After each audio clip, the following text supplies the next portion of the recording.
చాలామంది నాకు పరిచర్య మానేయి అని చెప్పారు తెలుసండి. మా కుటుంబీకులే చెప్పారు, పరిచర్య ఎందుకు, సంఘం లేదు నీకు, బ్రతకడం ఎలా.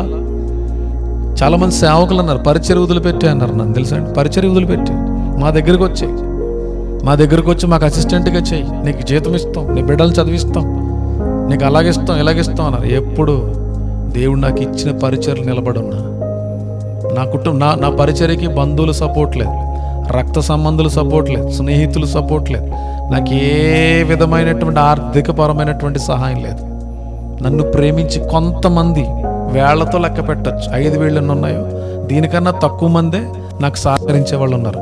వారి ద్వారానే ఈరోజు నా కుటుంబం, నా పరిచర్య సాగుతుంది. 5 ఏళ్ళు ఉన్నాయి కదండి, ఈ 5 ఏళ్లలో లెక్క పెడితే ఎంతమంది ఉంటారో అంతకంటే తక్కువ ఉన్నారండి నా పరిచర్యకు సహకరించేవాళ్ళు. నేను ఎప్పుడు నిరుత్సాహపడలే, ప్రభువా నాకు ఇది లేదు. నాకు కష్టం వస్తే ఖచ్చితంగా నా ప్రియమైన దేవుని బిడ్డలను అడుగుతా, అయ్యా నా పరిస్థితి ఇలాగుంది, నా కష్టం ఇలాగుంది, నాకు ఈ విధమైన బలహీనత ఉంది, ఈరోజు నా బిడ్డ పరిస్థితి ఇలాగుంది, కొంచెం ఏమైనా సాయం చేయగలుగుతారా అని దేవుని ప్రేమతో వారిని అడుగుతా. దాన్ని తప్పు పట్టేవాళ్ళు తప్పు పడతారు, దాని మీద నన్ను ట్రోల్ చేసేవాళ్ళు ట్రోల్ చేస్తారు, కానీ నన్ను అర్థం చేసుకున్న వాళ్ళు వెంటనే సాయం చేయడం నా జీవితంలో ఎన్నో మార్లు నేను చూశానండి. నా పరిచర్య ఇలా ఉంది, ఈరోజు ఈ పరిచర్యకి అవసరం ఉంది, బ్రదర్ లేదా సిస్టర్ కొంచెం ఏమైనా సహకరించగలుగుతారంటే వారు అద్భుతమైన రీతిలో సహకరించినటువంటి పరిస్థితులు నా పరిచర్యలో ఉందండి. మళ్ళీ చెప్తున్నా కదా, 5 ఏళ్ళు ఉన్నాయి కదండి, ఈ 5 ఏళ్ళు లెక్క పెడితే ఉంటే అంతకంటే తక్కువే ఈ పరిచర్యకు సహకరించే వాళ్ళు ఉన్నారు. నేను ఎప్పుడు కూడా మనుషుల వైపు చూడలేదు ఇప్పటి వరకు. నా జీవితంలో మా కుటుంబంలో ఎన్నో భయంకరమైనటువంటి పరిస్థితులు చూసాం.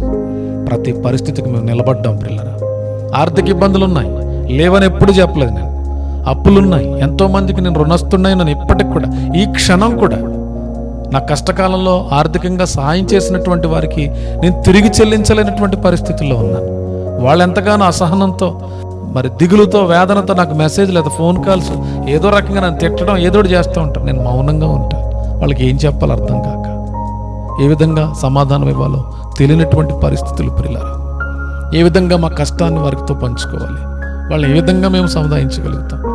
మెసేజ్లు పెడతా, బ్రదర్ ఇది నా పరిస్థితి, తీర్చలేనటువంటి పరిస్థితుల్లో ఉన్నానయ్యా, ఖచ్చితంగా మీ అప్పుని నేను తీరుస్తాను, నా కష్టంలో మీరు ఎంతో సహకరించారు, నువ్వు సేవకుడువేనా, ఇలాంటి సేవకుడువేనా అని నా మీద నిందలు వేస్తున్నప్పుడు నేను మౌనంగా భరించాను పిల్లరా. ఇప్పటికీ భరిస్తున్నా. కానీ నేను ఎప్పుడు నవ్వుతా తీసుకుంటా కష్టాన్ని. బైబిల్లో ఒక మాట ఉంటుందండి, మనం ఆయన వారసులమండి, ఆయన పిల్లలం, మనం క్రీస్తుతో శ్రమ పొందుటకు కూడా ఆయన తోడి వారసులం ప్రియులరా. పరిచర్య విషయంలో నేను అప్పులు పాలయ్యా, తెలుసు తెలియక చేసినటువంటి పరిస్థితులను బట్టి. ఆ విషయంలో ఇప్పటికీ నేను పశ్చాత్తాపడతా దేవుని సన్నిధిలో. ప్రభువా నన్ను క్షమించు. ఈ ఆర్థికపరమైనటువంటి లావాదేవీల వల్ల చాలామంది దూరం అయిపోయారు, నాకు చాలామంది విడిచిపెట్టేశారు, నాకు దూరం అయిపోయి మొహమాటంగా మాట్లాడుతూ ఉంటారు. నన్ను దూరం పెట్టి అసలు సేవకుడే నేనా అని నా మీద లేనిపోయినటువంటి పుకార్లు పుట్టించారండి. వాళ్ళు పరిచర్యనైతే పాడు చేయగలిగారు, కానీ నా పరిచర్య ప్రతిరోజు ఏదో దిక్కున పరిచర్యని చాలా వరకు డ్యామేజ్ చేసేసారు వాళ్ళు.